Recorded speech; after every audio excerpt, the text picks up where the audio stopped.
Opisujejo vas kot unikum na slovenski glasbeni sceni, primerjajo vas z legendami kot sta Leonard Cohen in Nick Cave, kar so krasni komplimenti. Kako vi vidite svoje ustvarjanje, kaj doživljate skozi ta proces in kakšne odzive publike začutite?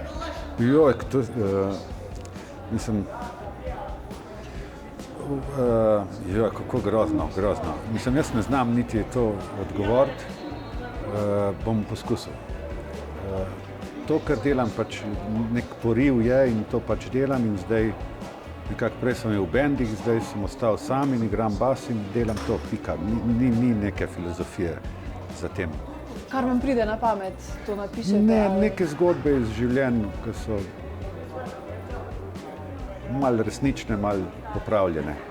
No, glih to se nanaša moje naslednje vprašanje. Besedila kantavtorjev so iskrena, veliko povedo o življenju izvajalca, tudi to zahteva veliko poguma. Imate kdaj dvome, samocenzuro, preden izdate kako pesem? Probaš, da je okej. Mislim, nek pesnik mora neko pesem napisati, mi jo moramo pa še v glas biti pa zapeti. Pa smo pol neki kantavtorji. Kar ni enostavno, verjetno, v procesu. Je, seveda je, če ne bi tega delal. Saj to je hobi, mislim, to je zelo enostavno, oziroma lepo celo, oziroma zadovoljuje in tako naprej. V kakšnem ambientu pa najraje igrate, kje bi še želeli, pa še niste igrali?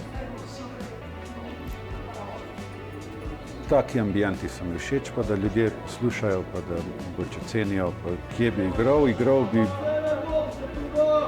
čisto vse, samo da so prijazni ljudje. Imate kako željo, kako lokacijo, da ste vedno hoteli?